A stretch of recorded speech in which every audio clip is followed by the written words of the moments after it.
जय श्री कृष्णा, राधे राधे। आप सभी का सारा टाइम यूटिलाइज़ हो और आप सभी हमेशा भगवान की सेवा में जुटे रहें। इसीलिए मैंने अपने चैनल पर स्टार्ट की है भागवत कथा आपको देना। और ये हमारे गुरुजी महाराज श्री इंद्रेश उपाध्याय जी की भागवत कथा है और श्री किशोरी जी, श्री जानकी जी के जन्म उत्सव पर मैंने इसको शुरू किया है। इसीलिए अभी श्री राम जी के निकुंज रस की चर्चा चल रही है, तो आप इसे श्रवण करें और अपने खाली टाइम को भी भगवत सेवा में यूटिलाइज़ करें। और ऐसे ही हम ठाकुर जी की इस कथा को सुनते रहें, गान करते रहें कथा का। जय श्री कृष्णा, राधे राधे। आप कथा सुने।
राजा रामचंद्र भगवान की जय।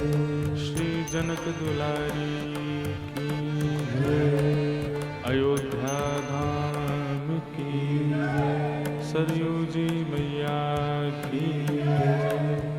अवध बिहारिणी बिहारी जू सरकार की जय। दशरथ कौशल्या मैया की जय। सब संतन की जय। सब भक्तन की जय। सब विप्रन की जय। श्री वृंदावन बिहारी लाल की जय। प्यारे गिरधर लाल की जय। ब्रज अवध मिलन महामहोत्सव की जय। जय श्री राम। जय जय श्री राम। जय जय श्री राम।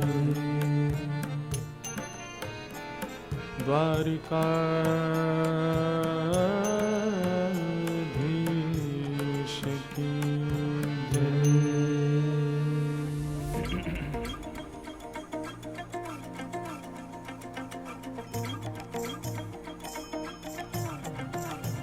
परम मंगल में परात्पर कलेश्वर अकारण करुणा वरुणालय भक्त वांछा कल्पतरु तड़िद्वित विनिंदित पीताम्बरधारी श्री बाल कृष्ण लाल की, श्री राधा रमण लाल की, श्री राघवेंद्र सरकार की वांग्मयी शब्दमयी वाणीमयी प्रतिमूर्ति कलयुग में मानव कल्याण और भगवत प्राप्ति का सर्वोत्कृष्ट साधन श्रीमद् भागवत सत्संग ब्रज अवध मिलन महामहोत्सव के शुभ अवसर पर और हमारे प्यारे दुलारे जीवनाधार केवल आधार श्री गिरधर लाल जी के पावन चतुर्थ जन्मोत्सव पाटोत्सव के उपलक्ष्य में ये मंगल मिलन उत्सव बधाई उत्सव यहाँ पर चल रहा है। मंच पर उपस्थित समस्त विप्रवृंद, समस्त गंधर्वजन एवं आए हुए आप सभी ठाकुर जी के सखा सखी, आप सभी श्रोता भाई बंधु मातृशक्ति बालक सबको मेरा बहुत बहुत जय श्री कृष्ण, जय सिया राम, जय श्रीमन नारायण।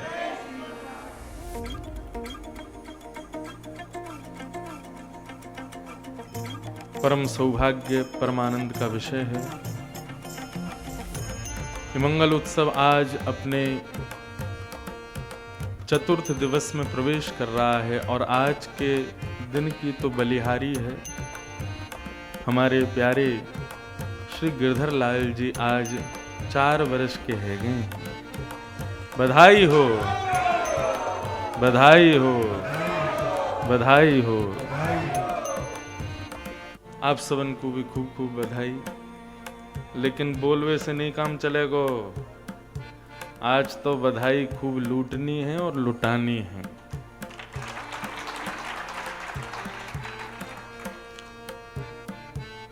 संसार में और वैदिक भाव में कितना अंतर है ये कभी ठाकुर जी की सन्निधि में जाके देखो, अपने आप पता चलेगा।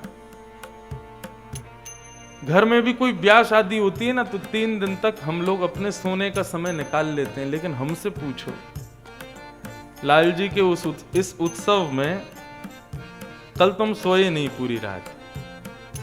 2 बजे तो राघवाचार्य जी महाराज के यहाँ से आए, सब बातें करके कैसे उत्सव की रूपरेखा, उनके ठाकुर जी का विवाह उत्सव है कल, और आते ही जैसे सोए हैं हर 5 मिनट में लगे, 5 तो नहीं बज गए, उठना है, सुबह आरती करनी है ठाकुर जी की। और फिर 2 बजे ही आकर के मन में भाव आ रहा था कि लाला 4 वर्ष के हो गए। हम तो संसारी लोग हैं ना, 12 बजे ही हमारा दिन शुरू हो जाता है। तो रात में 12 बजे से ही जैसे अपने जन्मदिन पर होता है ना, कौन कौन हमको बधाई दे रहा है, ऐसे ही 12 बजे से ना जाने कितनी बार बधाई हमने अपने कक्ष में बैठे बैठे ही लाल जी को दी कि आज लाला आप 4 वर्ष के हैं गए। किसी का सुंदर एक भाव आया। कल देवी चित्रलेखा जी कह रही थी कि ठाकुर जी का, उनकी किशोरी जी को देख के हमारे मन में भाव आया कि हमारे ठाकुर जी को ब्याह है जाए।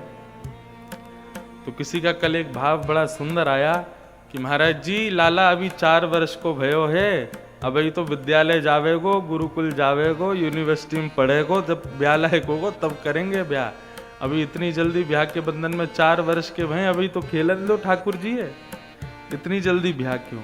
लेकिन भैया आपको सत्य बताऊं, हमारे ठाकुर जी नवनीत चोरम नहीं है, ये नवनीत के इतने प्रिय नहीं है, ये आदि आदि चीजों के इतने प्रिय नहीं है, बहू के बड़े प्रेमी हैं। या हमारे इनके सामने बहू की बात कोई करे तो मुंह को थोड़ी सी चिंता है जाए, क्यों? ये बिखर जामे बहू के कारण, लौट जाएं धरती में। यशोदा मैया गोद में लेकर के लाला को सुलाए रही है, नहीं सो रहे ठाकुर जी। सो मैया खिड़की के पास ले गई और ऊपर चंद्रमा दिखा के कहे, लाला देख, यदि तू सो जाएगा ना तो फिर मैं तुमको ये चंद्र खिलौना दूंगी। अब तो लाला बिखर गए, बोले अबई लाओ, मुझको अबई चाहिए, चंद्र खिलौना चाहिए। सूरदास जी गाते हैं, चंद्र खिलौना ले हूं मैया मेरी, चंद्र खिलौना ले हूं सो मैया मेरी। ये सुंदर भाव है। विचार करो, हमारे घर के लाला, हमारे अर्चक ठाकुर जी अगर हमसे ऐसे चर्चा करने लगे, कितना सुख मिलेगा। चंद्र खिलौना ले हूं सुमैया मोरी, चंद्र खिलौना ले हूं सुमैया मोरी, चंद्र खिलौना ले हूं सुमैया मोरी, चंद्र खिलौना ले हूं सुमैया। सूरदास जी कहते हैं, मैया बोली लाला अभी रात है रही है, अंधेरो है रोए, अभी सो जा, सुबह दे दूंगी तो कुछ चंद्र खिलौना। लाल जी गोदी से उतर गए और उतर करके महाराज जमीन में लौट गए, सिर मारन लगे धरती में। जय हो लोट धरण पर अब ही, जय हो लोट धरण पे तेरी गोद ना आए हूँ सुमैया मोरी, तेरी गोद ना आए हूँ सुमैया मोरी। मैया यदि तेने मुँह को चंद्र खिलौना नहीं दिया तो मैं तेरी गोद में नहीं आऊंगा, धरती पर लेट जाऊंगा। मैया बोली लेट जा, वैसे ही कारो है तू, और मैं तो कुछ सजा धजा के नेक साफ सुथरा करके रखूं कि कोई की छोरी तो पे रीत जाएगी तो तेरा ब्याह तो हो जाएगा। कारे कुबरे से लेट जा धरती पे, और मिट्टी लग जाएगी और बुरा हो जाएगा, कोई ब्याह और ना करेगा तो ते मेरो कहा जावे, लेट जा। ठाकुर जी बोले ये युक्ति काम नहीं कर रही, दूसरी बात कहो। तब ठाकुर जी दूसरी जिद कर रहे, क्या? मैया यदि तेने मुंह को चंद्र खिलौना नहीं दियो, सुरभि को पे पान न करी हूँ, सुरभि को पे पान न। बंधुओं, मुझसे दृष्टता हुई, ये सूरदास जी नहीं बोल रहे, ये तो हमारा लाला बोल रहा है। इतनी मधुर तोतली वाणी तो लाला की। जब ये भाव आता है ना मन में, कन्हैया बोल रहे हैं, हमारे गिरधर लाल बोल रहे हैं, तब वो छवि हृदय में आती है। दो दतुइया हैं और वहां में भी तुतला के मैया से कैसे बोल रहे होंगे श्री ठाकुर जी। या भाव को कितना सुंदर चिंतन है। सुरभि को पे पान न करी हूँ, सुरभि को पे पान न। मैं सुरभि को दूध नहीं पीऊंगा मैया यदि तेने चंद्र खिलौना नहीं दियो। और बेनी सिर ना गुथे हूँ सो मैया मोरी, बेनी सिर ना गुथे हूँ सो मैया। मैया यदि तेने चंद्र खिलौना मुँह को नहीं दियो तो मैं सुरभि को दूध नहीं पीऊंगो, गैया को दूध नहीं पीऊंगो, और तो और मैं तो से अपने बाल नहीं कड़वाऊंगो। बैनी सिर ना गुथे हूँ, तू बाल काट के छोटी सी बना दे, वहां में मोर पंख ऐसे चिपकाए दे, मैं तोते नहीं करवाऊंगा फिर या काम को। मैया बोली मत करवावे, बिल्कुल मत पीवे दूध, है जाएगो पत्रो दुबरो, नेक नेक हिस्ट पुष्ट सो है गो, गोल मटोल से तेरे गाल, खा जाऊं तेरो गाल बड़ो मीठो खा जाऊं। ये ब्रजवासियों के लिए आप मत गाना, वैसे आप लोग गा सकते हो, आप सब ब्रजवासी बन के आए हो यहाँ पे। हमारे यहाँ होली में कहते हैं खा जाऊं तेरो गाल बड़ो मीठो खा जाऊं तेरो। क्यों खा जाऊं? एक गाल में लड़ुआ पेड़ा प्यारे, दूजे गाल में गुड़ सूखो खा जाऊं तेरो। मैया बोली मत पीवे सुरभि को दूध, पत्र है जाएगो, और तेने कही बैनी सिरना गुथे हो, अपने बार नहीं करवावे कड़वावे को मोते, जुआ पड़ जाएंगी तेरे, खींच के तेरी चोटी न ले जाएंगी तो कोई यमुना में फेंक जाएंगी वहां पे, मत कड़वावे मेरो कहा जाएगो। ठाकुर जी बोले ये युक्ति भी काम नहीं कर रही, कुछ और कहो मैया से। तब ठाकुर जी कह रहे हैं मैं हूं पूत मैं नंद बाबा को गाओ, मैं हूं पूत मैं नंद बाबा को, तेरो सुत ना कहे हूँ मैया मोरी, तेरो सुत ना कहे हो मैया। मत देवे तू चंद्र खिलौना मुकू। मैया बोली क्या करेगो अब? बोले मैं पूरे गोकुल में जाके हल्ला मचा दूंगा। बोले कहा हल्ला मचावेगो? बोले मैं सबन से जाके कह दूंगा कि मैं नंद बाबा को लाला हूं, मैं यशोदा को लाला नहीं हूं। आज से मुकू कोई यशोदा नंदन नहीं कहेगो, सब मुकू नंद नंदन बोलेंगे। मैं तेरो लाला ना हूं, तेरो छोरा ना हूं, मैं तो नंद बाबा को लाला हूं। जैसे ही ठाकुर जी ने हल्का सा विरह स्पर्श किया है, यशोदा मैया के हृदय में पीड़ा हो गई।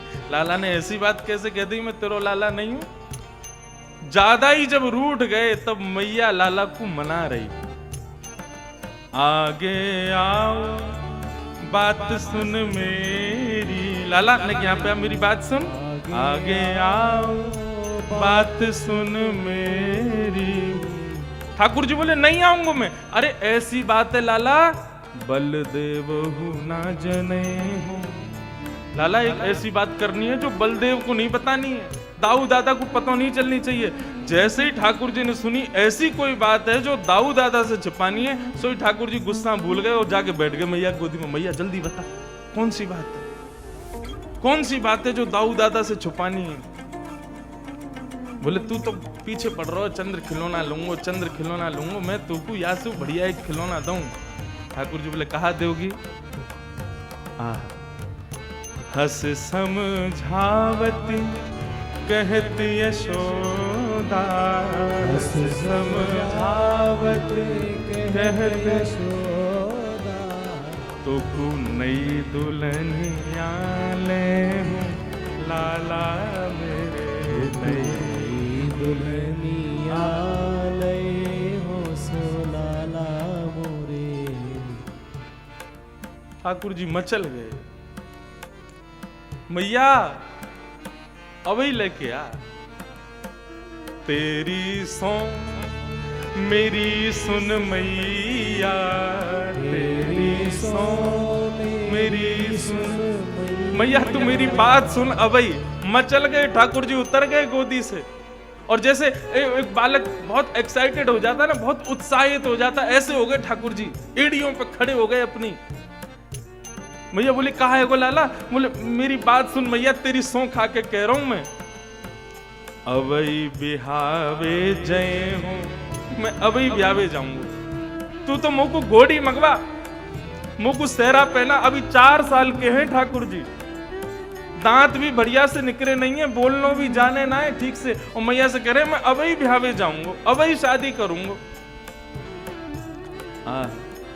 तेरी सौ मेरी सुन मैया, तेरी सौ मेरी सुन मैया, अब ही ब्यावे जय हो मैया मेरी, अब ही ब्यावे जय हो मैया मेरी। सूरदास है कुटिल बराती, सूरदास है कुटिल बराती। सूरदास जी महाराज इस भाव को लिखते लिखते नाचने लगे अपनी कुटिया में। बोले काय को नाच रहे हो? अरे लाला ब्याह के काजे कह रहे हो, तो बराती है ना, हम तैयार रह रहे हैं, पीलो पटका बांधन लगे, तैयार है वे लगे सूरदास जी।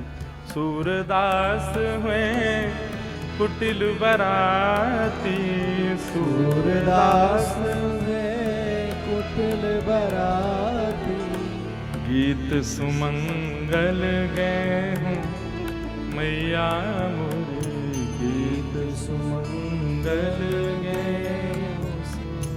श्री सद्गुरुदेव भगवान की जय। जय राम कृष्ण हरि, जय जय राम कृष्ण हरि, जय जय राम कृष्ण हरि, जय जय राम कृष्ण हरि, जय जय राम कृष्ण,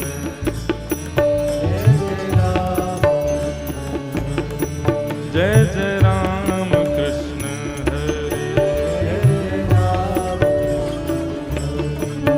जय जय राम कृष्ण हरि, जय जय राम कृष्ण हरि, जय जय राम कृष्ण हरि, जय जय राम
बद मिथिला पंढरपुर मिलन महोत्सव।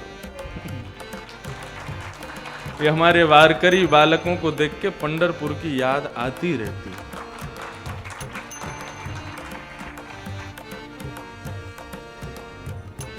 पूज्य सद्गुरुदेव भगवान के श्री चरणों में बारंबार प्रणाम। तो भैया लाला को ब्याह की बात मत करे करो हमारे से, नहीं तो मचल जाए हमारो लाला। आज लाला 4 वर्ष के भये हैं। अब देखो कैसी कैसी लीला करेंगे। हम तो अब की बार अगले उत्सव से तो हम लिखेंगे नहीं चतुर्थ पंचम ना, बस 4 वर्ष की रहेंगे हमारे लाल जी। श्रीनाथ जी ये मैंने कहा ना, यशोदा के हृदय के ठाकुर जी हैं और यशोदा के हृदय के लाला 4 वर्ष के ही रहते हैं, उससे बड़े नहीं होते। 4 वर्ष का बालक ना बड़ा सुंदर होता है, वो माँ के अधीन भी होता है और अपने कर्तव्यों के अधीन भी धीरे धीरे हो जाता है। वो स्थिति बहुत अच्छी है बालक की। तो धीरे धीरे बड़े होते जाते हैं तो माँ की आज्ञा तो क्या, अपने ये सब करते हैं फिर। तो इसलिए बड़ा नहीं करना है इनको, नहीं तो ये अपनी चलाएंगे। अभी तो हमारे कहने से जाम ले जाते हैं, जैसा खिलाते हैं वो कर लेते हैं। अब इससे बड़े यदि ठाकुर जी भय तब तो ये महाराज खूब उधम मचाएंगे, इसलिए इतना ही रहने दो। तो आज लाल जी का मंगल जन्मोत्सव हम लोग मनाएंगे, ठाकुर जी का आज खूब भाव रखेंगे। आइए हम लोग कथा में प्रवेश करें। बंधुओं, कल यहाँ ठाकुर जी की सहचरियों की चर्चा में हमने प्रवेश किया था और कल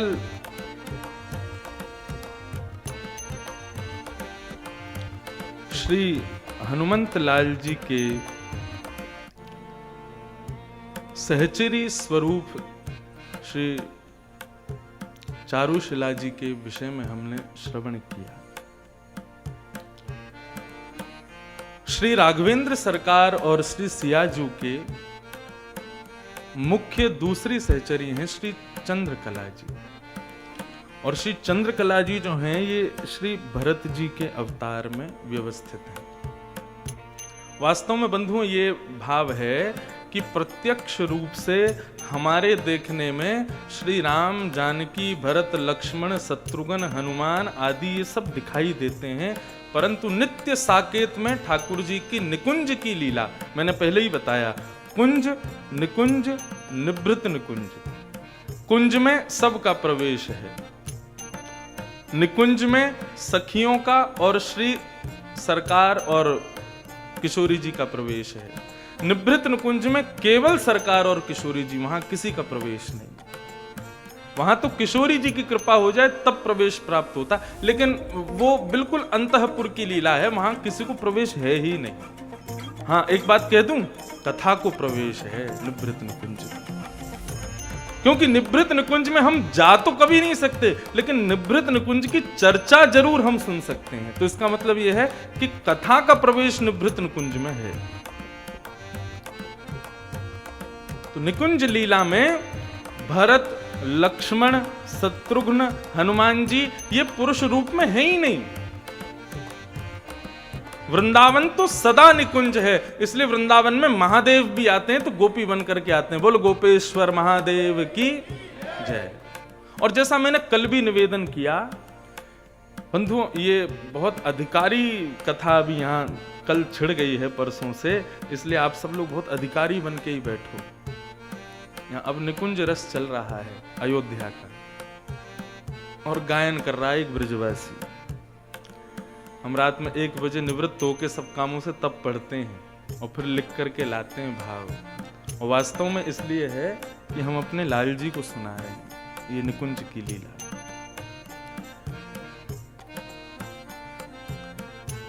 रसिक जन अपने भाव बताते हैं, फोन कर करके सुनाते हैं, और हम ठाकुर जी का श्रृंगार करते करते कथा सुनते हैं और फिर उस कथा को आधी अधूरी जितनी समझ में आती है सुन के आते हैं, यहाँ आके बोल देते हैं। इसलिए आप लोग बहुत अधिकारी बन करके यहाँ श्रवण करो। तो निकुंज में ना तो भरत जी का प्रवेश है, ना लक्ष्मण जी का, ना शत्रुघ्न जी का, ना हनुमान जी का। वहां तो केवल और केवल पुरुष भाव में राघवेंद्र सरकार हैं। वृंदावन की घटना बड़ी प्रसिद्ध है कि श्री जीव गोस्वामी पाद वृंदावन में विराजते थे और नियम में व्यवस्थित थे कि हम स्त्रियों का दर्शन नहीं करेंगे, केवल पुरुषों से मिलते थे। भक्तिमती मीराबाई नित्य संतों के दर्शन के लिए जाती थी। आज गोस्वामी पाद जीव के दर्शन करने के लिए जब गईं तो उनके सेवकों ने रोक दिया, आप भीतर प्रवेश नहीं कर सकती। मीराबाई बोली क्यों? आप स्त्री हो, परंतु हमारे गुरुजी का नियम है वो स्त्रियों से मिलते नहीं। मीराबाई ने क्या उत्तर दिया? बोले महाराज ये वृंदावन है और हमारी दृष्टि में जो हमने कथाओं में सुना और जो हमारा भाव है उसके अनुरूप तो वृंदावन में केवल एक ही पुरुष है, राधा रमण। उसके अतिरिक्त यहां तो महादेव भी स्त्री बनकर के आते हैं। वृंदावन में केवल एक पुरुष हैं, पुरुषोत्तम श्री कृष्ण। उनके अतिरिक्त तो यहां पर सब गोपी ही हैं। और यदि बिना गोपी भाव के कोई वृंदावन में प्रवेश कर चुका है तो यह समझ लीजिए वो एक साधारण पृथ्वी के भाग में घूम रहा है, वृंदावन में नहीं घूम रहा है। वृंदावन एक भूल भुलैया है, वहां दृष्टि बदल के जाओगे तब वृंदावन रस दिखाई देता है। सामान्य हम अपने भाव से जाएं कि हम स्त्री हैं, पुरुष हैं, फलाने हैं, तो केवल एक पृथ्वी के एक भाग पर घूम रहे हो। लेकिन स्वयं को एक गोपी यानी कि प्रत्येक इंद्रिय से कृष्ण को पाने की भावना से वृंदावन में प्रवेश करेंगे ना, तब वृंदावन दर्शन होगा। भक्तिमती मीराबाई ने कहा कि आपके गोस्वामी जीव पाद नियम बना चुके हैं कि वे स्त्रियों से नहीं मिलते, परंतु वृंदावन में तो एक ही पुरुष है।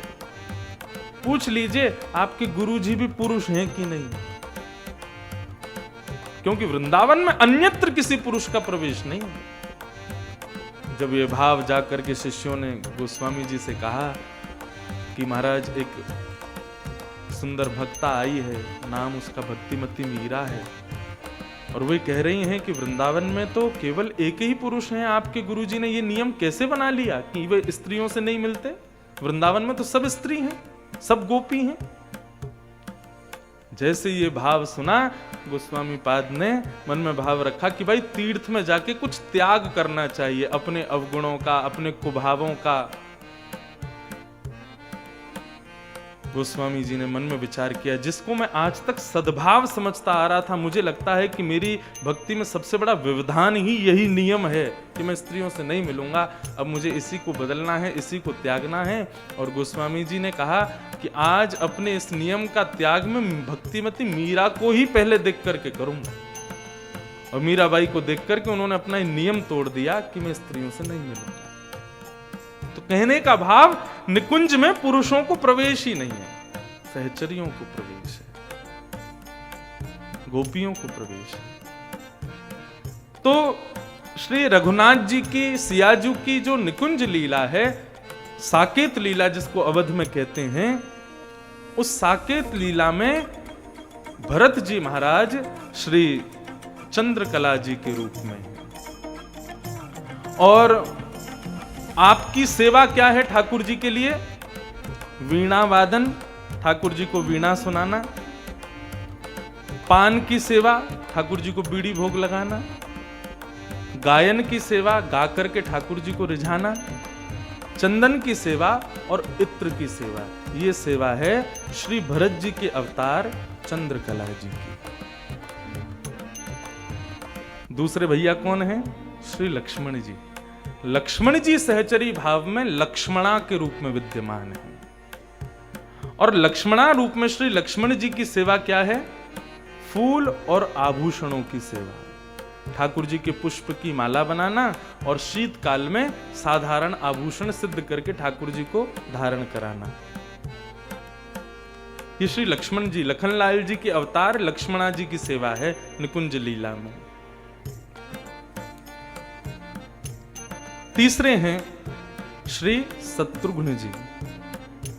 शत्रुघ्न जी महाराज सुभगा जी के रूप में सहचरी भाव से विराजते हैं और आपकी सेवा है वस्त्रों की।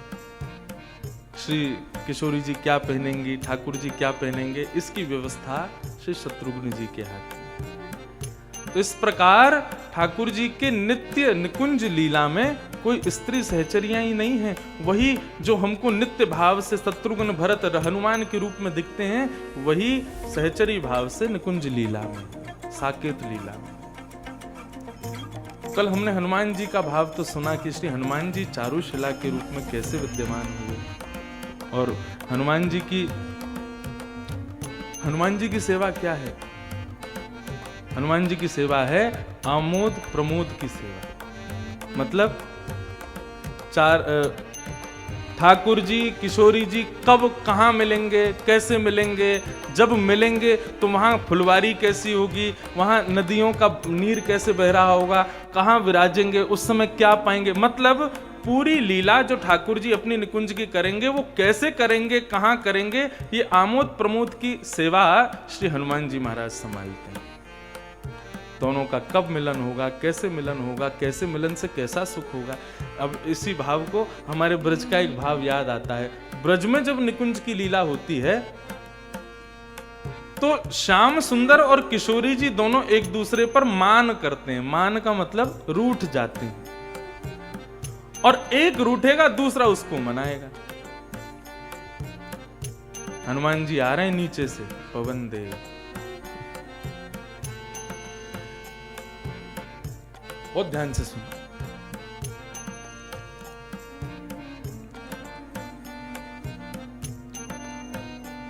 तो वृंदावन में किशोरी जी और ठाकुर जी दोनों मान करते हैं, परंतु अधिकतर किशोरी जी मान करती हैं, ठाकुर जी कम मान करते हैं। एक दिन दोनों को मान हो गया एक साथ। अब दोनों मान हो गए तो मनावे कौन? जब एक मान त्यागे तब दूसरे को मनावे, लेकिन यहाँ दोनों ही मान करके बैठे, दोनों ही रूठ के बैठे एक दूसरे से, कौन मनावे? किशोरी जी चली गई अपने भवन में और सब सखियां भी उनके संग चली गईं, और ठाकुर जी चले गए अपने भवन में, ठाकुर जी की सखियां उनके संग चली गईं। लेकिन सखियों को सुख कब मिलता है? जब एक मान करे और दूसरा मनावे, तब वो भाव देखने में सखियों को सुख मिलता है, सब सहचरियों को आनंद आता है। लेकिन अब यहाँ दोनों ही मान करके बैठे हैं तो दोनों कैसे रीझें? अच्छा, एक बात और है, यदि किशोरी जी ने मान किया तो वो तब तक नहीं रीझेंगी जब तक श्याम सुंदर नहीं मनाएंगे, और श्याम सुंदर ने मान किया तो तब तक नहीं रीझेंगे जब तक किशोरी जी नहीं मनाएंगी। मतलब सहचरियां कितना भी करती रहें, इनके करने से मान नहीं टूटेगा। मान तो एक दूसरे को ही तोड़ना पड़ेगा एक दूसरे का। अब यहाँ दोनों ही मान करके बैठ के बड़ी विडंबना होगी, क्या करें?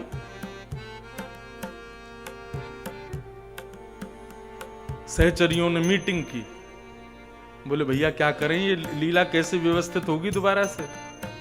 बोले कुछ तो करो, व्यवस्थित होनी चाहिए, नहीं तो हमारा मन कैसे लगेगा। तो श्याम सुंदर की जो सखियां हैं उनमें जो यमुना जी हैं वो बिल्कुल श्याम सुंदर जैसी दिखती हैं, इसीलिए हम कहते हैं श्याम सुंदर श्री यमुने महारानी की जय। बिल्कुल कन्हैया जैसी हैं, चाहे नेत्राकृति हो, चाहे वर्ण हो, चाहे स्वभाव स्वरूप हो, सब ठाकुर जी जैसा है।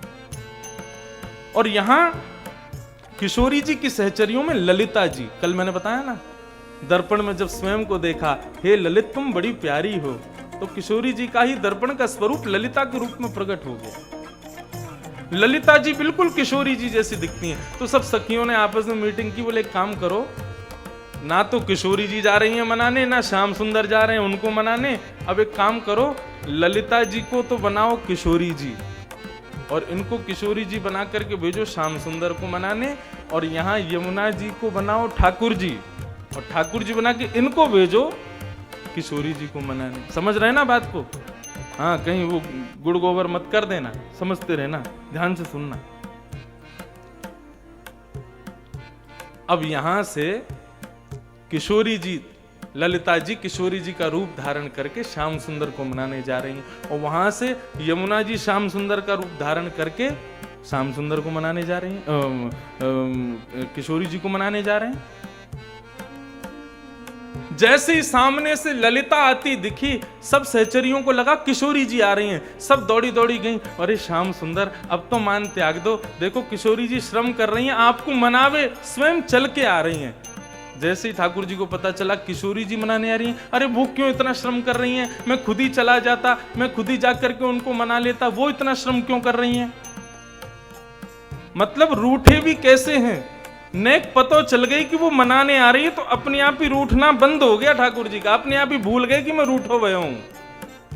तुरंत तैयार होने लगे, मुकुट उकुट पहनने लगे, अरे किशोरी जी को श्रम क्यों करवाया, मुझसे कह देते मैं चला जाता। सब सखियां बोली 2 दिन से मनोहार कर रही है, मना लो मना लो। तब तो यूं कह रहे ना, उनने मान कियो, वो खुद ही माने, हमें आके खुद ही मना में। अब जब आ रही हैं तो सारा मान भूल गए। ठाकुर जी यहां से तैयार होने लगे, बोले मैं जाऊं, किशोरी जी क्यों आ रही हैं। अब वहां किशोरी जी की सखियों ने देखा कि सामने से श्याम सुंदर आ रहे हैं। श्याम सुंदर नहीं, यमुना जी आ रही थी। उन्होंने जाके किशोरी जी से कहा अब तो मान त्यागो, देखो श्याम सुंदर स्वयं आ रहे हैं मनावे। तो किशोरी जी का भी ऐसे ही भाव, अरे वो क्यों आ रहे हैं, वो क्यों श्रम कर रहे हैं, मैं चली जाती। यहाँ किशोरी जी तैयार होने लगी। अब इतने में क्या हुआ, यहां से यमुना जी आ गई और यमुना जी से भेंट हुई श्री किशोरी जी की, और वहां से ललिता जी आ गई और ललिता जी से भेंट हुई श्याम सुंदर की। दोनों एक दूसरे को मना रहे हैं, लेकिन जैसे ही बगल में देखो तो 2-2 किशोरी, 2-2 श्याम सुंदर। श्याम सुंदर बोले ये हुआ क्या है। सब सहचरियां प्रकट हो गई, बोले प्रभु आप हमको क्षमा करो, ये आपको रिझावे के काजे ललिता किशोरी बनी थी और यमुना जी श्याम सुंदर बनी थी, ताकि आप राजी रहो, आप प्रसन्न हो जाओ, आप मान करके मत बैठो। सहचरियों का नित्य सुख यही है कि हमारे लाल जी राजी रहें, प्रसन्न रहें बस। तो ये आमोद प्रमोद की सेवा जो है ये चारुशिला जी यानी कि हनुमान जी संभालते हैं। तो चंद्रकला जी जो है इनका चरित्र बहुत सुंदर है। श्री भरत जी महाराज, भरत जी तो वैसे ही भक्ति भाव के सर्वोपरि हैं, अग्रगण्य हैं, उनको सिरमौर कहा गया, भक्तों के अग्रगण्य हैं। लेकिन वही बिल्कुल खुली छूट मिल गई हो, सहचरी भाव में चले गए हो तो उनकी लीलाई कैसी हो। तो श्री भरत जी महाराज जब चंद्रकला जी के रूप में प्रकट हुए तो इनका भाव बहुत सुंदर है, ध्यान से सुनना। चंद्रभान जी इनके पिताजी और इनकी मां है चंद्रप्रभा जी। वैसे देखा जाए तो चंद्रकला जी श्री किशोरी जी की चाचा की बेटी हैं। मतलब भरत जी अपनी सहचरी भाव में किशोरी जी की चाचा की बेटी के रूप में प्रकट हुए। और कितने दिन बाद प्रकट हुए, किशोरी जी के जन्म के ठीक 6 दिन बाद। मतलब जिस दिन किशोरी जी की छठी पूज रही थी उस समय चंद्रकला जी का जन्म हो रहा था। इतना सुंदर चरित्र बताते हैं रसिकाचार्य कि जब चंद्रकला जी का जन्म हुआ तो नेत्र बंद थे और मुख भी बंद था, श्वास चल रही थी, परंतु कोई ना तो रुदन था, ना मुस्कान थी, ना कोई आभा प्रभा मुख पर प्रकट हो रही थी। केवल एक मूर्तिमंत होकर के चंद्रकला जी पौड़ी हुई थी। मां का स्वभाव है बालक के जन्म लेते ही दुग्ध पान कराते हैं, तो चंद्रकला जी की मैया ने उनके जन्म लेते ही अपना दुग्ध पान कराना चाहा तो मुख भी नहीं खोला दुग्ध पान करने के लिए। सब बड़ी चिंता में आ गए, बोले कि ये बालिका कैसी, दुग्ध ही नहीं पी रही है। और वहां जनकपुर में उत्सव मन रहे थे, छठी उत्सव हो रहा था श्री किशोरी जी का। छठी उत्सव में तभी बात पहुंची कि भैया आज चंद्रभान जी के यहाँ भी लाली भई है। सब बधाई देने लगे एक दूसरे को, परंतु एक चिंताजनक बात भी हुई कि लाली तो भई है लेकिन बिल्कुल अचेत अवस्था में है, ना हंस रही है, ना रो रही है, ना देख रही है, ना दुग्ध पान कर रही है। जैसे ही ये बात श्री जानकी जी की मैया को पता चली कि हमारी छोटी श्री चंद्रप्रभा जी के यहाँ पुत्री हुई है लेकिन वो दुग्ध पान नहीं कर रही है, और उसी समय किशोरी जी दूध पी रही थी मैया का, तो उनके अंदर एक मातृ पीड़ा क्या होती है वो प्रकट हो गई कि एक माँ का बालक दुग्ध ना पीवे, बहुत दिनों तक उससे दूर रहे, तो माँ को कितनी पीड़ा होती है।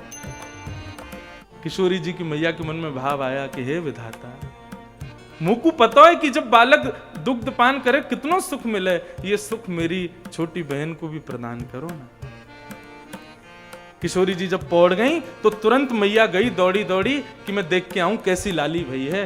जैसी गई तो सब प्रसन्न भी थे लेकिन दुखी भी थे। क्यों, लाली तो भई है लेकिन ना दुग्ध पान करे, ना रोवे, ना देखे, कछु ना करे।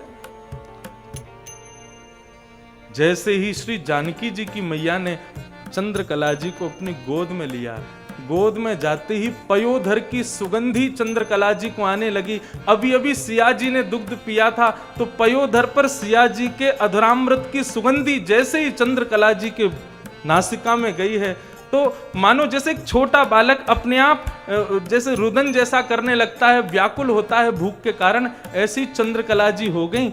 इतने में ही श्री किशोरी जी की मैया ने कुछ विचार नहीं किया, तुरंत अपना पयोधर जैसे ही प्रकट किया, चंद्रकला जी उस सुंदर दुग्ध का पान करने लगी, उनका पयोधर पीने लगी। रसिकाचार्य कहते हैं कि चंद्रकला जी जन्म लेते ही इतनी गहरे सहचर भाव में चली गई कि अभी तक दुग्ध पान क्यों नहीं कर रही थी। बोले क्योंकि भैया ये दुग्ध तो अमनिया है, हम तो भोग की अधिकारी हैं, हम तो केवल भोग ग्रहण करते हैं। मैं अपनी मैया को यदि दूध पी लूंगी तो ये मैया को दूध तो अमनिया है, भोग तो लगा नहीं है।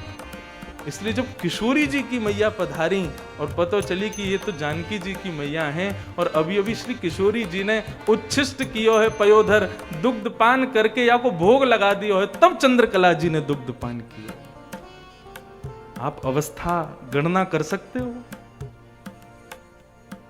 ये श्री भरत जी के अवतार है, श्री चंद्रकला जी।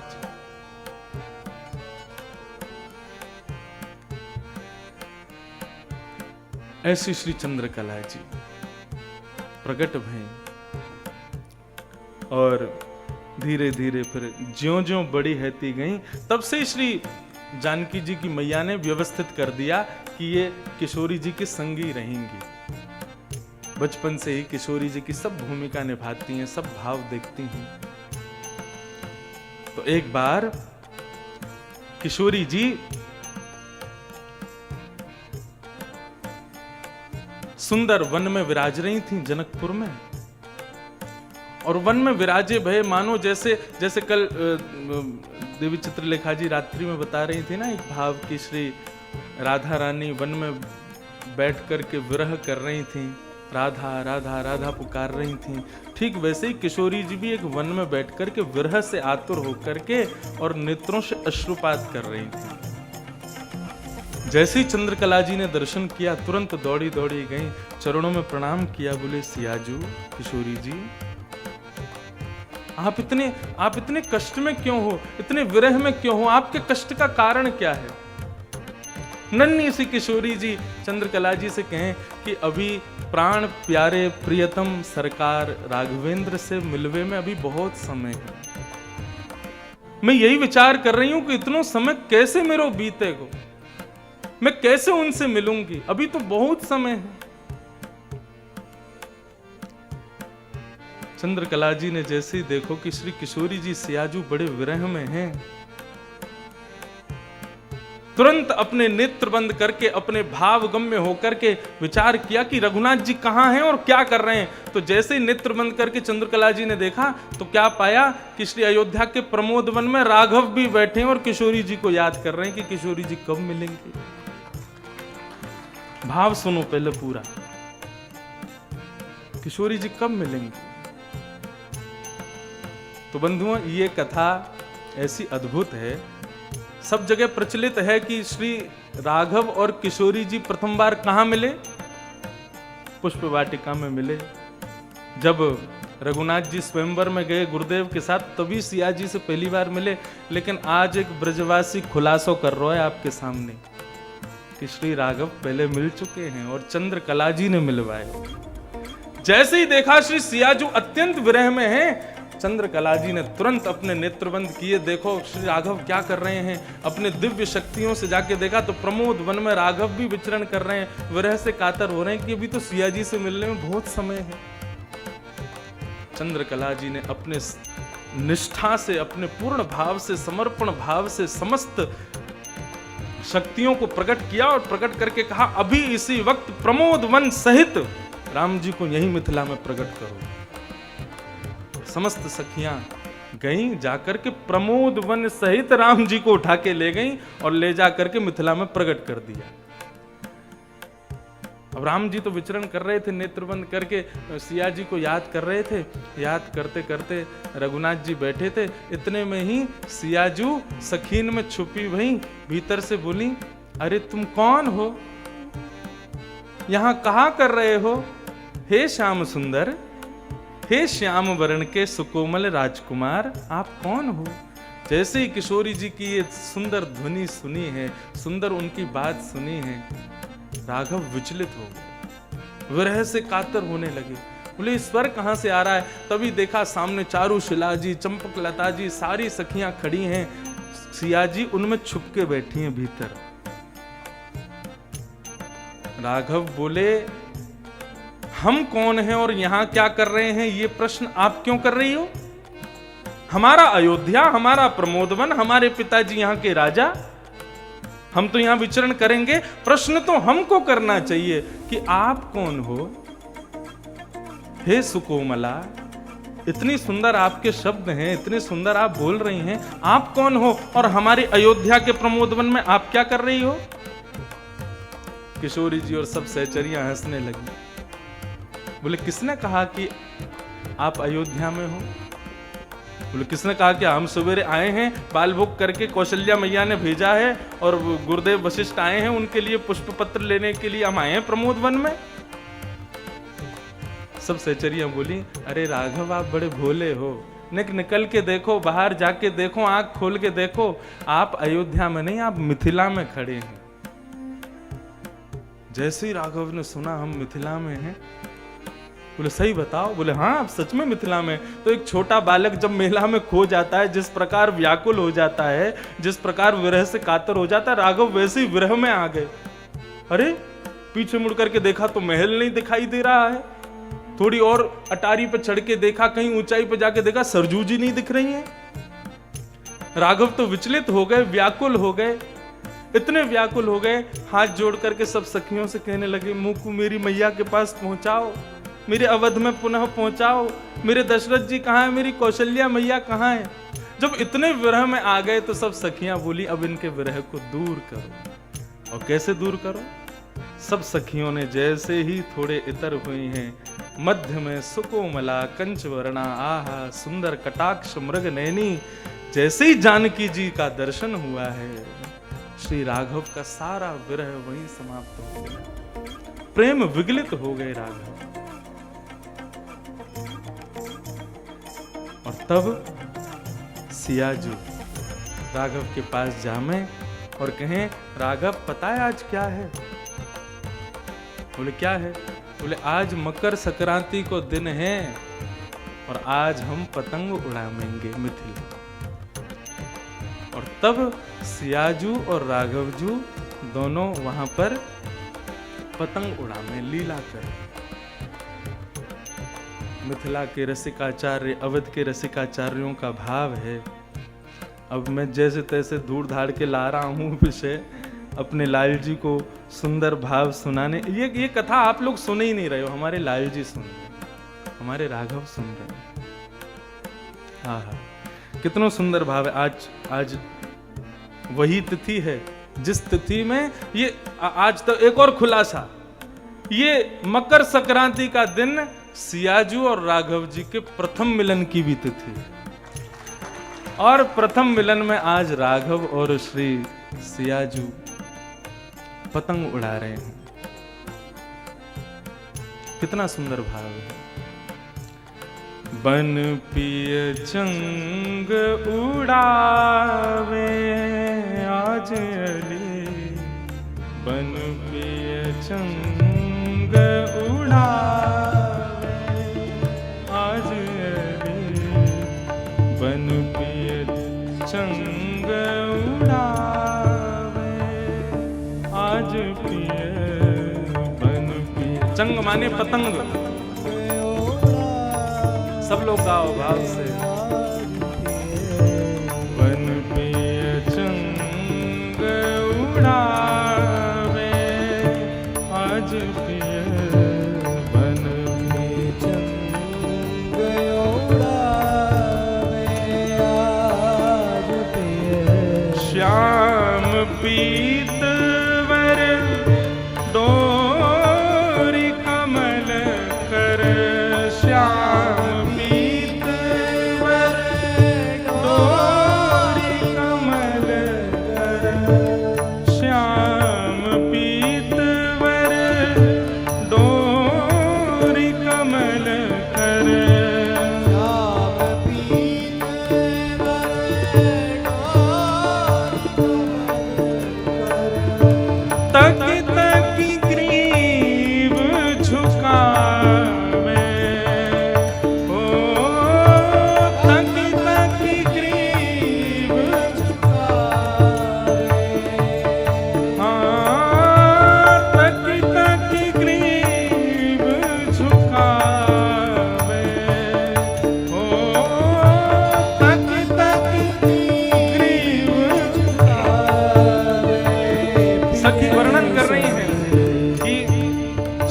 श्याम सुंदर रघुनाथ जी हाथ में डोरी लिए सुंदर पतंग उड़ा रहे हैं। श्री जानकी जी हाथ में अपने वो क्या कहते हैं उसको, क्या चरखा ना, वो लिए खड़ी हैं।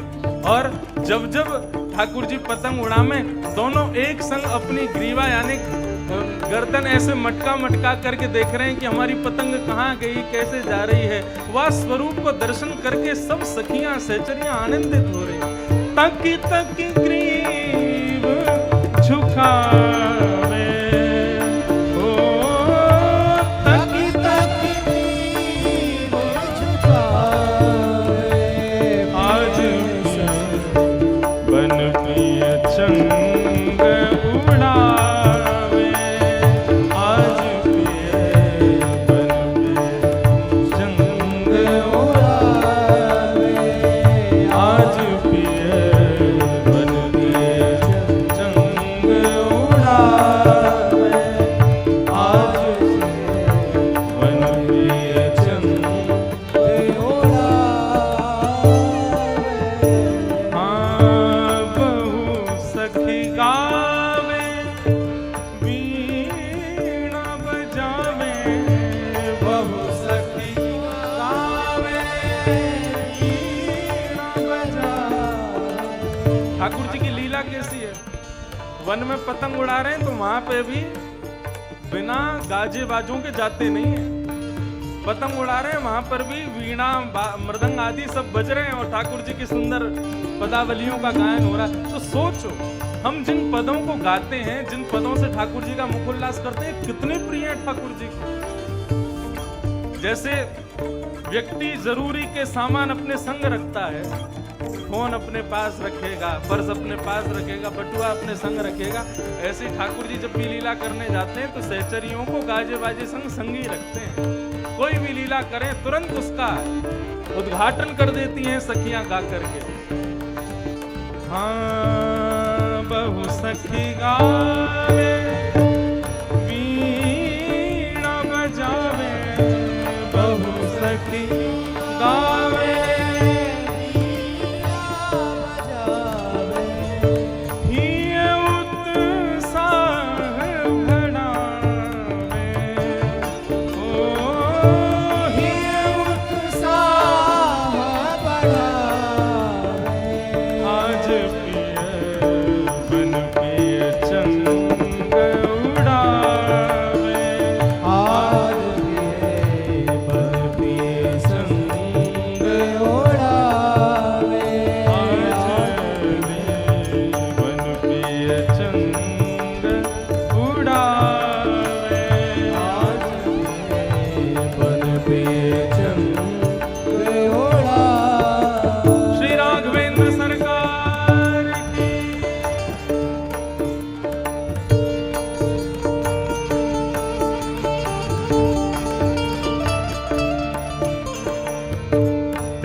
अभी तक तो राघव पतंग उड़ा रहे थे और श्री जानकी जी चरखा लिए खड़ी थी, लेकिन इतने में चारुशिला जी और श्री चंद्रकला जी के मन में भाव आया, बोले अभी आनंद ना आ रहा, बोले कछु और करो।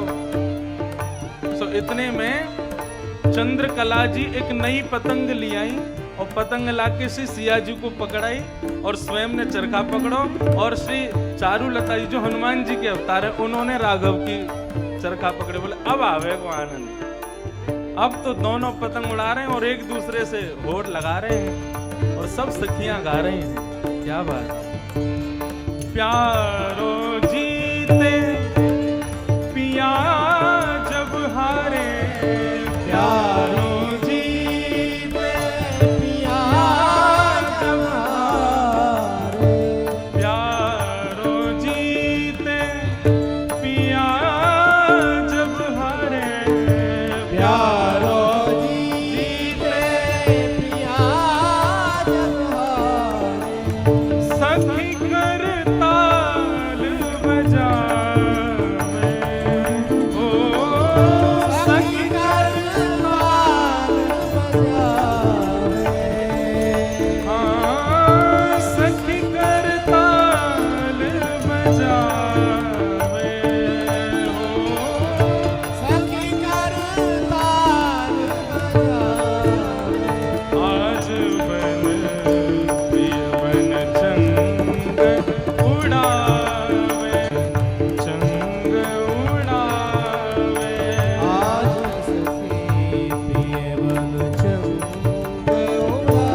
राघव जीत जाते हैं ना, और जैसे ही जीतते हैं तो सब सखियां राघव को समीप ले आते हैं और श्री सियाजू हारवे के बाद में राघव को अपने हृदय से लगा लेते हैं। यहाँ कोई होड़ नहीं है कि कौन जीते। ये प्रिया का ये स्वभाव होता है कि मेरा प्रियतम सदा विजय हो, मेरा प्रियतम सदा जीते, मुझसे भी जीत जाए। बल्कि ऐसा कहूं तो सियाजू हमारी ज्यादा निपुण हैं पतंग उड़ावे में, लेकिन जानबूझ के हार रही है राघव के सामने ताकि अपने हृदय से लगा सकूं, विजय की उनको उपमा दे सकूं, विजय का उनका उत्साह वर्धन करके विजय की उनको शुभकामना दे सकूं। यदि मैं जीती तो ये शुभकामना तो केवल कह के दे देंगे, हृदय से तो लगाएंगे नहीं, लेकिन ये हारेंगे तो हमको एक मौका मिल जाएगा इनको विजय की शुभकामना देके अपने हृदय से लगा देंगे। इसलिए सियाजू ऐसी पतंग उड़ाती हैं कि राघव काट दें और उनकी पतंग कट जाए और वे जीतें तो उनको शुभकामना देने के लिए अपने हृदय से लगा दें। कितना सुंदर भाव है। जय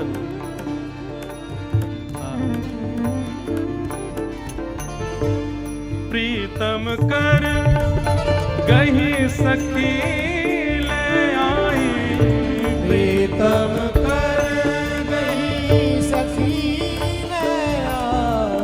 प्यारी भुज भरी अंक लगावे,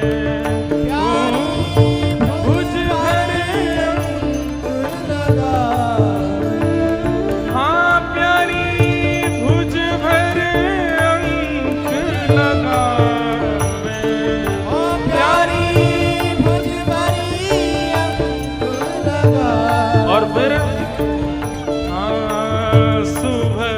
सिंहासन मिल तो राजे, सुभग सिंहासन मिली तो राजे, सुभग सिंहासन मिल तो राजे, सुभग सिंहासन मिली तो राजे, प्रेम लता बलि जावे हो,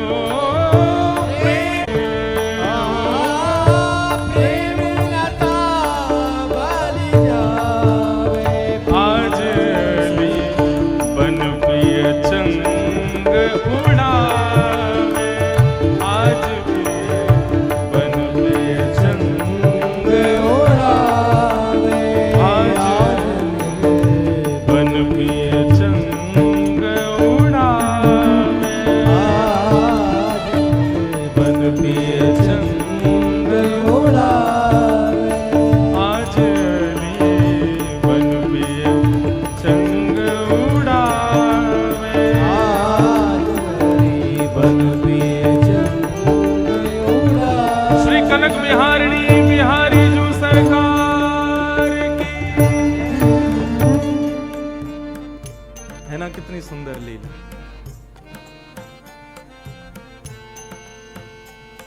प्रेमलता जी का भाव। आज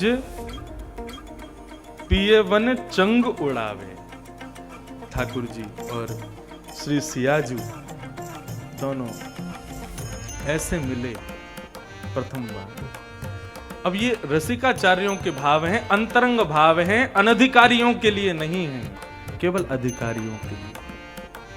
ऐसा नहीं गोस्वामी तुलसीदास जी महाराज इन भावों को नहीं जानते, या श्री स्वामी अपने श्री वाल्मीकि जी महाराज इन सब भावों को जानते हैं, लेकिन वे जानते हैं हमारे लिखे भाव बहुत प्रचलित हो जाएंगे और अनधिकारी अगर इनको पढ़ेंगे सुनेंगे तो गलत भाव निकालेंगे। इसलिए उन्होंने अंतस्थ रखा। मैंने कल भी कहा बंधुओं, ये अवध में हो रही कथा को एक रत्न मान करके अपने हृदय की तिजोरी में छुपा के रख लेना, किसी से कहना नहीं।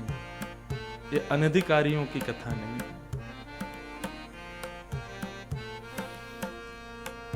आहा, सब सखियों को खूब आनंद हुआ, सहचरियां सब प्रसन्न हो गईं।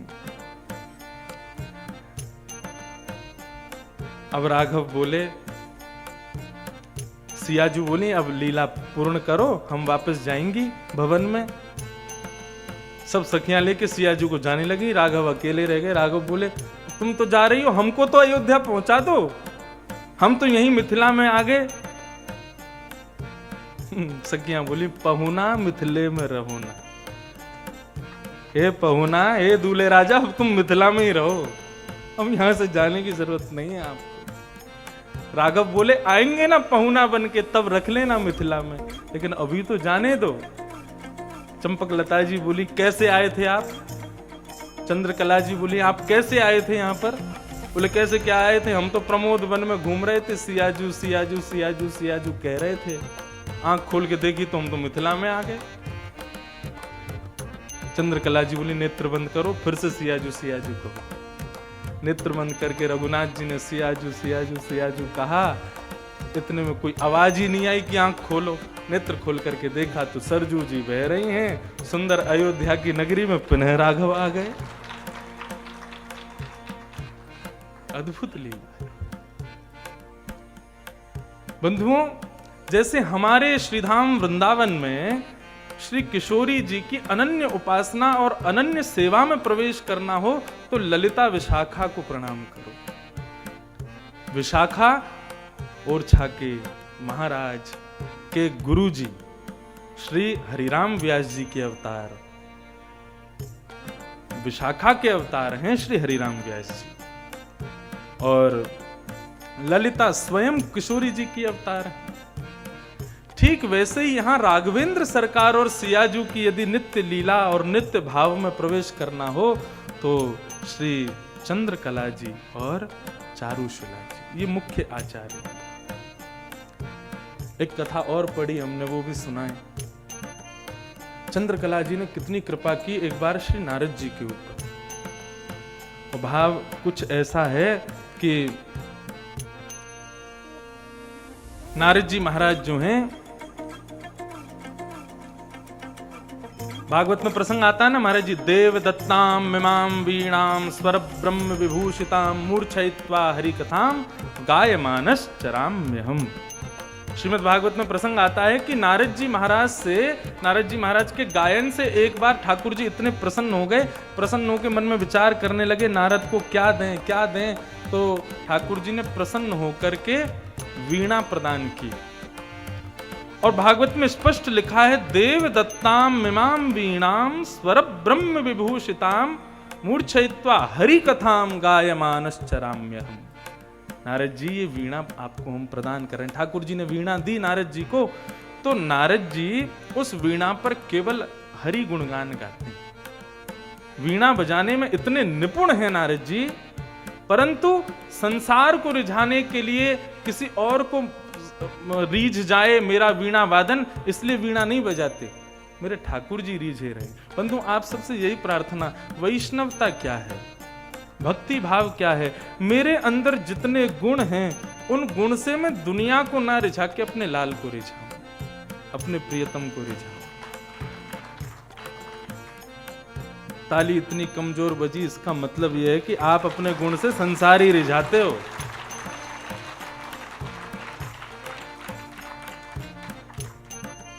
किसी के पास सौंदर्य है, किसी के पास सुंदर गला है, किसी के पास पाकशास्त्र की बड़ी अच्छी विद्या है, किसी के पास नृत्य की अच्छी विद्या है, परंतु अगर अपनी सब सुंदर भाव आपने संसार के लिए ही रखे ना, आपसे बड़ा संसारी कोई नहीं है।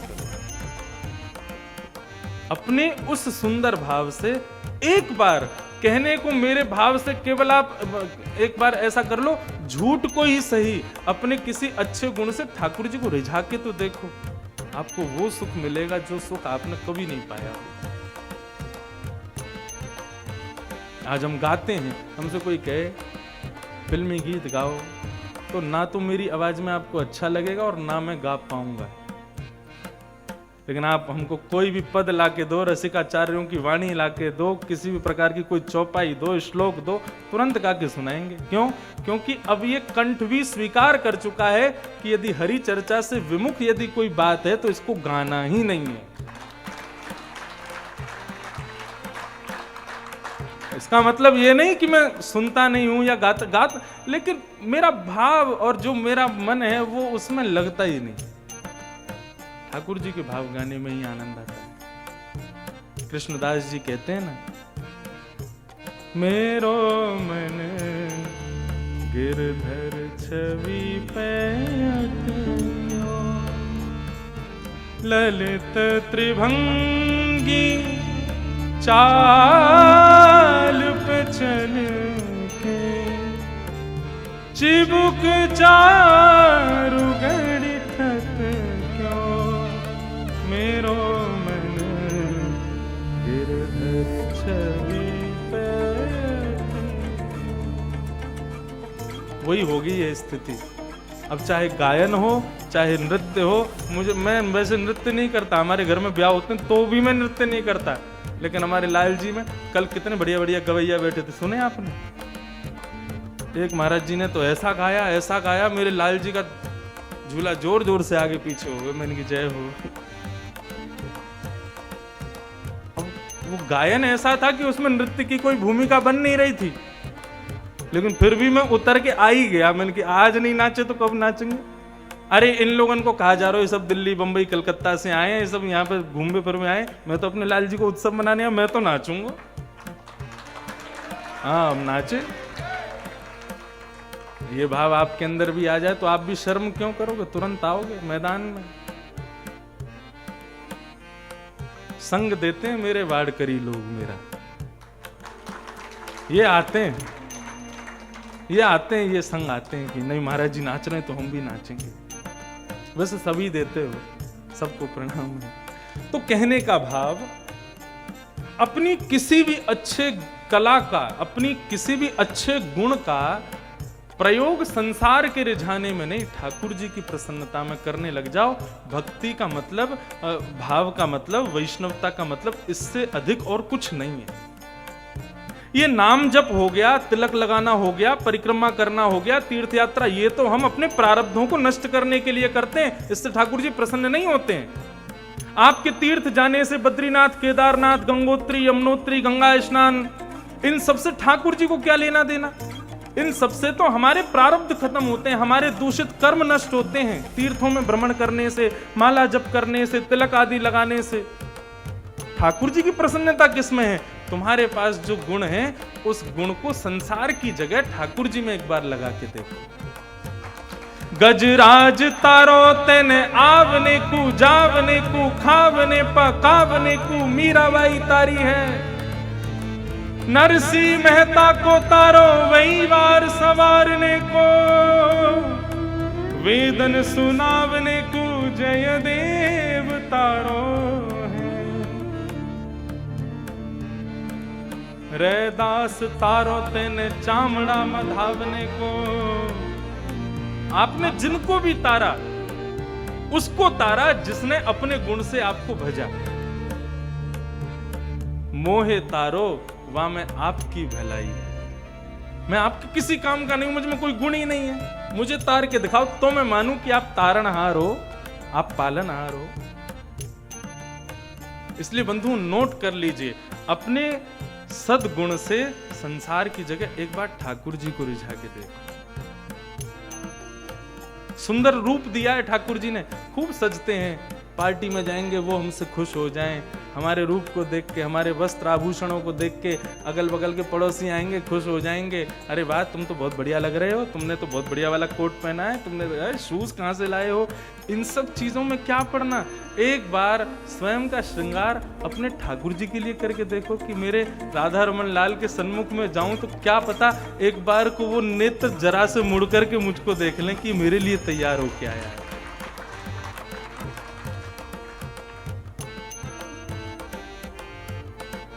अब क्या करूं, हर भाव में एक ही भाव आ जाता है। कौन सा?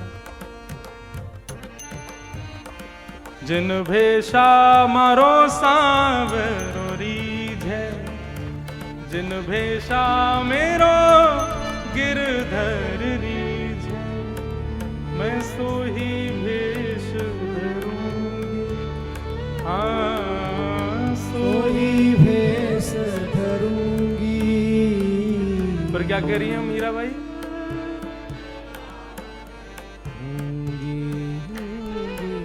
जिनको होना है वही गा रहे हैं, बाकी तो शांत बैठे हैं। जिन भेषा मारो सावरो रीझे, जिन भेषा मारो सावरो रीझे, ओ जिन भेषा मेरो गिरधर रीझे, जिन भेषा मेरो गिरधर रीझे, हाँ जिन भेषा राधा रमण जू रीझे, जिन भेषा राधा रमण जू रीझे, हाँ जिन भेषा प्यारो गिरधर रीझे, जिन भेषा प्यारो गिरधर रीझे, मैं तो सोही भेष धरूंगी, ओ मैं तो सोई भेष धरूंगी, ओ मैं तो सोही भेष धरूंगी, हो मैं तो सोई भेष धरूंगी। भाव से मैं बैरागन होंगी मैं बैरागन आहूंगी, मैं बैरागन हूँगी, ओ होंगी मैं बैरागन होंगी। ओ भला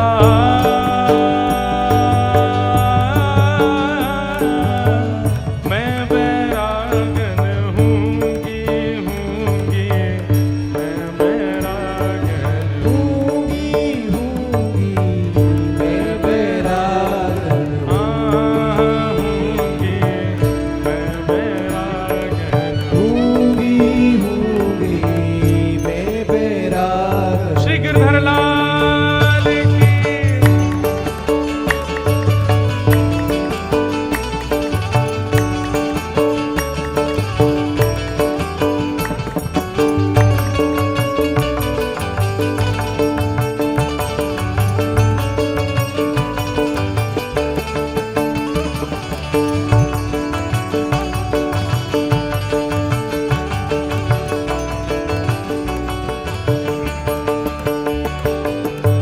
मीराबाई विचरण कर रही थी, तभी देखा कि हाथ में करताल लिए पीले वस्त्र पहने हुए एक महात्मा घूम रहे हैं।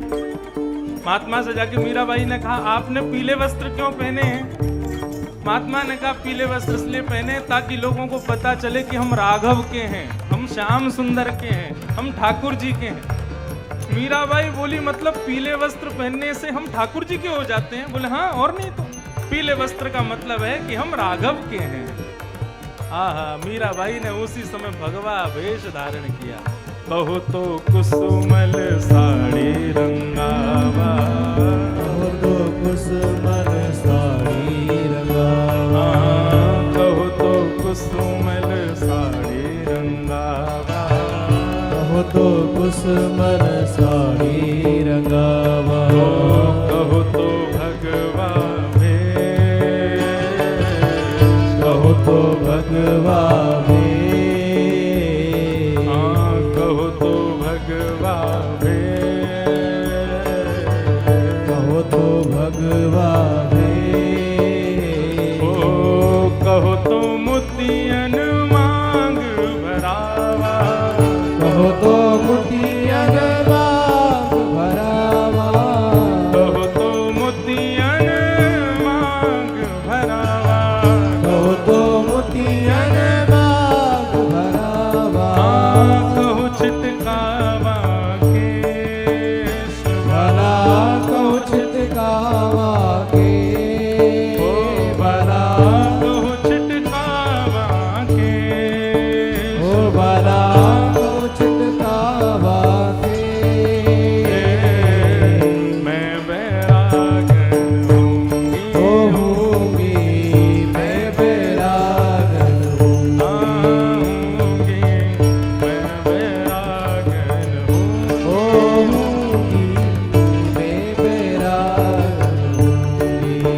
जिन भेषा मारो साहिब रीझे, जिन भेषा मारो गिरिधर रीझे, मैं सो ही भेष धरूंगी बाला, मैं बैराग न होंगी।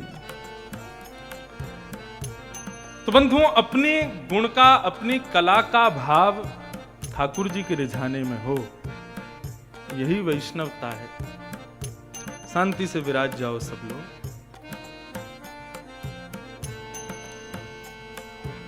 नारद जी को ठाकुर जी ने वीणा प्रदान की और उस वीणा पर श्री नारद जी महाराज सुंदर ठाकुर जी की चर्चा ही गाते हैं केवल।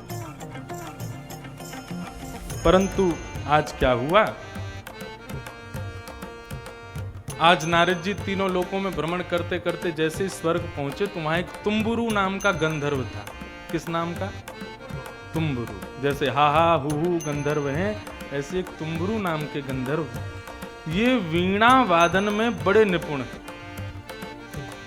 तो ये तुम्बुरु नाम के गंधर्व जो थे, ये वीणा बजा रहे थे और नारद जी के कान में तभी वीणा का स्वर पड़ा तो नारद जी 1 मिनट के लिए स्तब्ध जैसे हो गए और नारद जी जाकर के सन्मुख बैठ के सुनने लगे तुम्बुरु क्या बजा रहे हैं।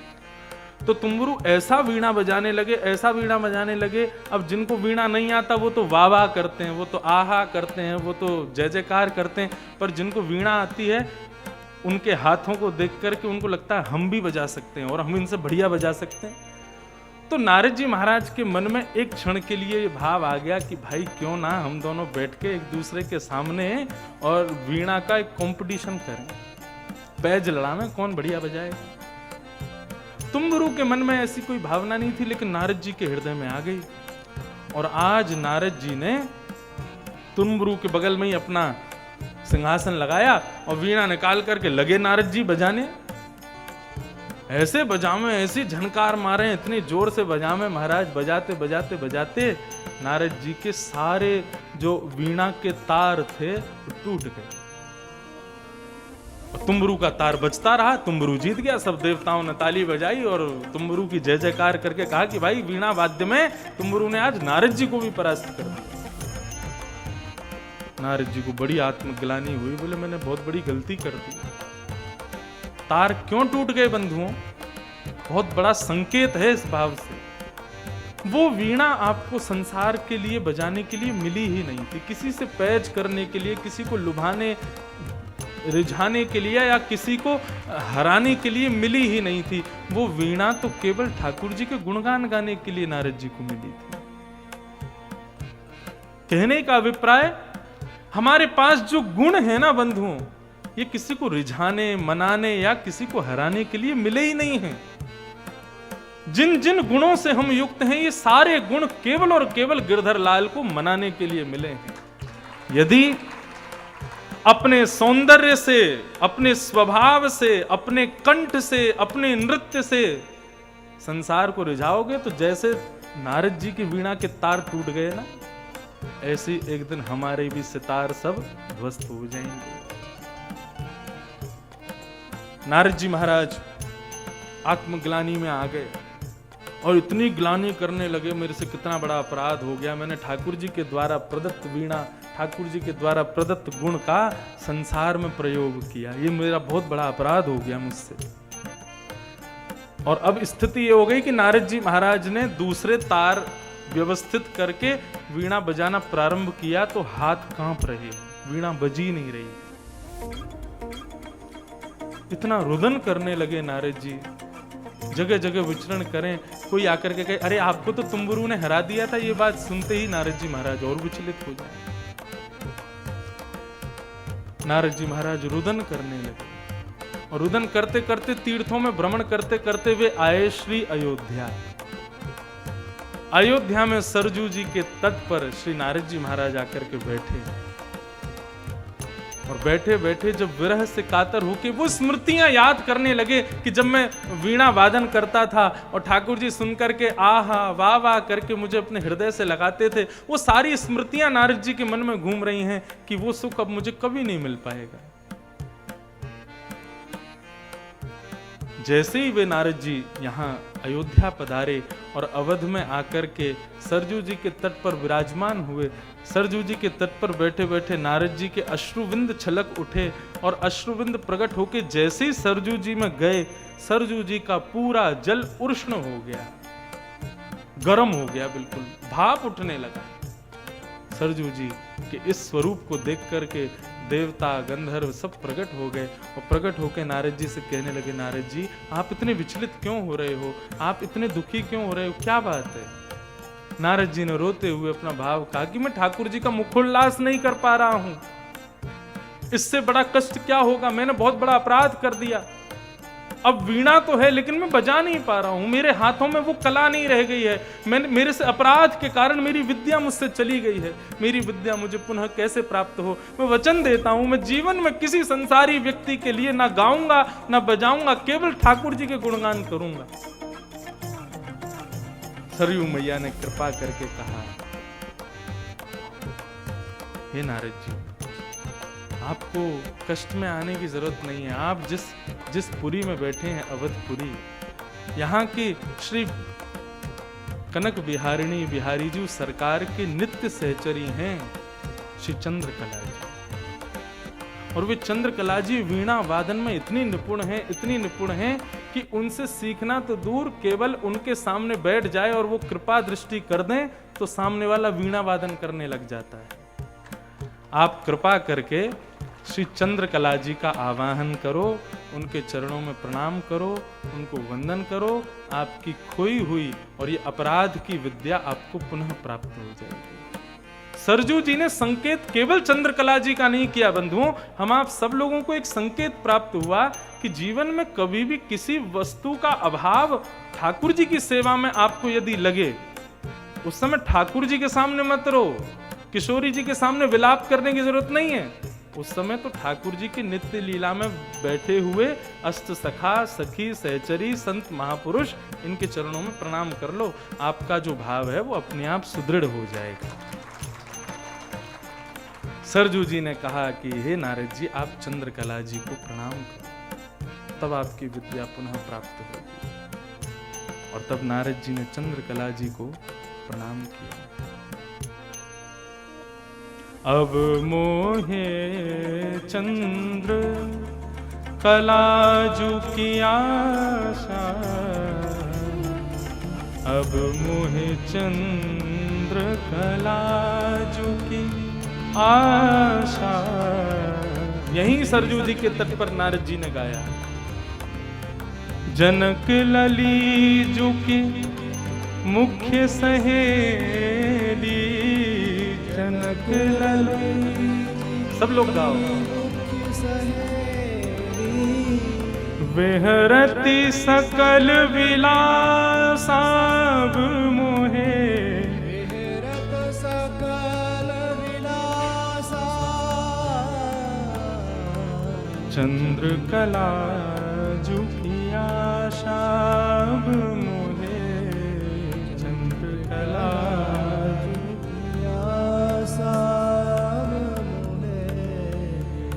84 भव फंद छुड़ा के, 84 भव फंद छुड़ा के, रसिकन संग दियो वासा, रसिकन संग दियो वासा,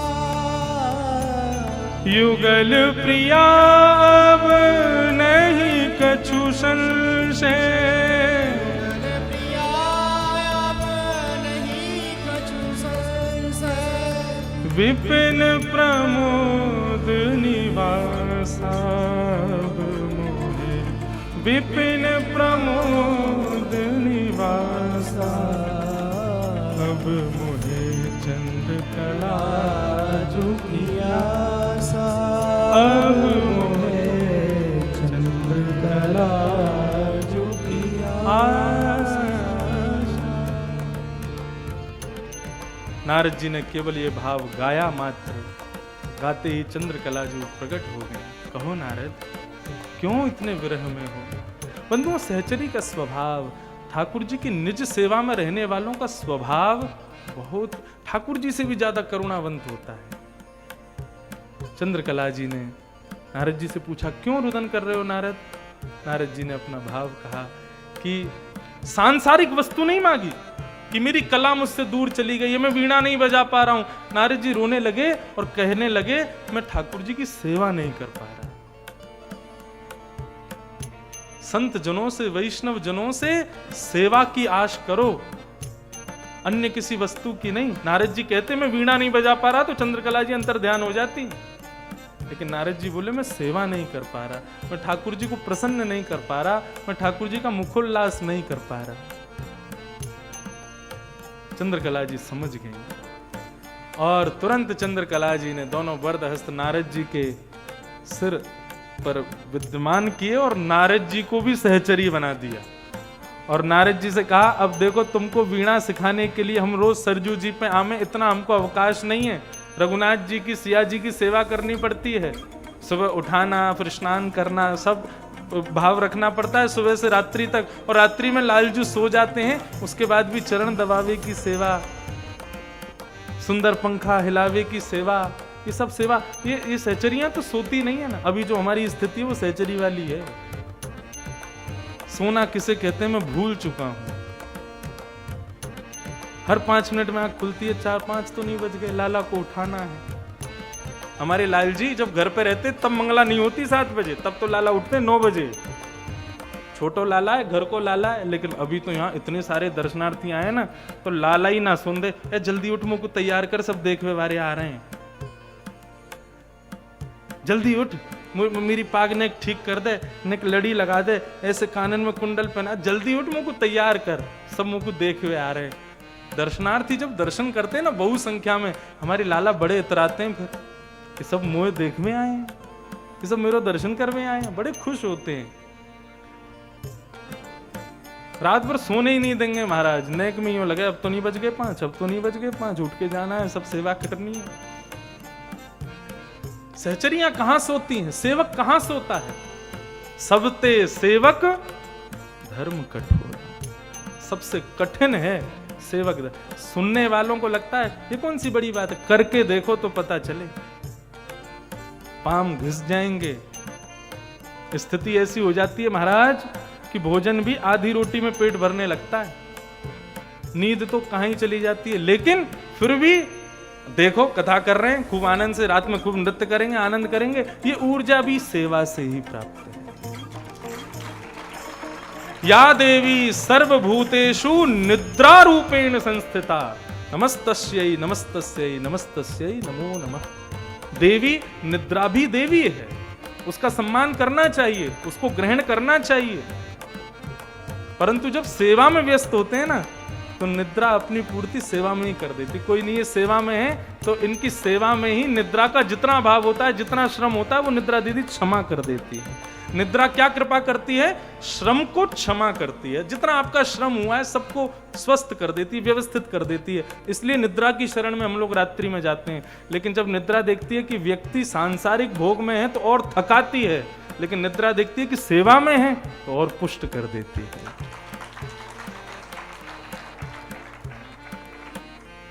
चंद्रकला जी बोली, देखो हम तुमको सिखाने वीणा नहीं आ सकती, हमको लाल जी की सेवा में रहना पड़ता है। तो बोले फिर कैसे सीखूं मैं वीणा? चंद्रकला जी बोली, हम तुमको भी सहचरी बना के भीतर ले चलती हैं, वहीं पे तुमको सिखाती रहेंगी, वहीं पे सेवा करती रहेंगी। और नारद जी को वो सुख प्राप्त हुआ, सहचरी बना करके चंद्रकला जी सेवा में ले गई। श्री अवध बिहारिणी बिहारी जी सरकार के नित्य लीला का दर्शन और संग संग वीणा का वादन, ये दोनों कृपा श्री चंद्रकला जी ने श्री नारद जी के ऊपर की। यही चंद्रकला जी किसके स्वरूप में है? श्री भरत जी महाराज। ऐसे श्री भरत जी चंद्रकला जी के रूप में यहाँ अवध में ठाकुर जी की अंतःपुर की सेवा में विराजते हैं। बोलो अवध बिहारी बिहारिणी जो सरकार की जय। मुझे तो कोई भेद ही नहीं लग रहा हमारे वृंदावन बिहारी में और अवध बिहारी में। क्या लीला है दोनों की, एक से एक। हमारे वृंदावन बिहारी की लीला तो हमने खूब गाई, लेकिन अब अवध बिहारी की जब लीला गा रहे हैं तो ऐसा लग रहा है कि आहा, सबको कोई भी भाव। कितने लोग आके मुझसे कह गए महाराज जी उत्सव तो वृंदावन में ही अच्छा है, बाहर मत जाया करो आप। लेकिन यदि अयोध्या नहीं आते तो क्या हमको इन सहचरियों का कभी पता चलता? यदि अयोध्या नहीं आते तो श्री राघव हमारे लाला के रास के गुरु जी हैं, ये कभी पता चलता? श्री हनुमान जी महाराज भी एक गोपी भाव में रहते हैं, ये कभी पता चलता? ये अयोध्या आए हैं उसी की कृपा है, ये अवध हम पर कृपा कर रहा है, इसको इस भाव में स्वीकार करो।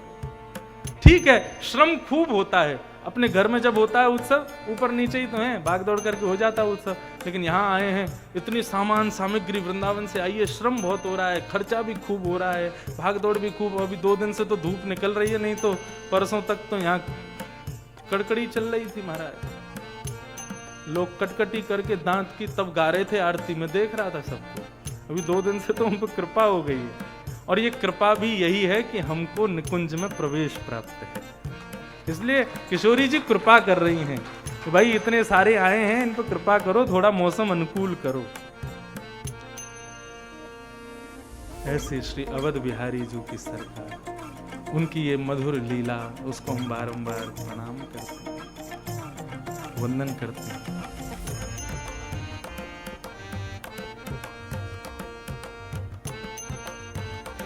आइए हम भागवत के प्रसंग में थोड़ा प्रवेश कर लें, थोड़ी देर श्रीमद् भागवत जी के भाव को सुन करके, और फिर आज तो लाला के बधाई उत्सव की तैयारी करो। सब लोग कमर कस लियो। आज शाम को आज पूज्य पिताजी महाराज, हम भी पूज्य राघवाचार्य जी महाराज भी सब मंच पर रहेंगे, खूब बढ़िया बधाई गायन करेंगे।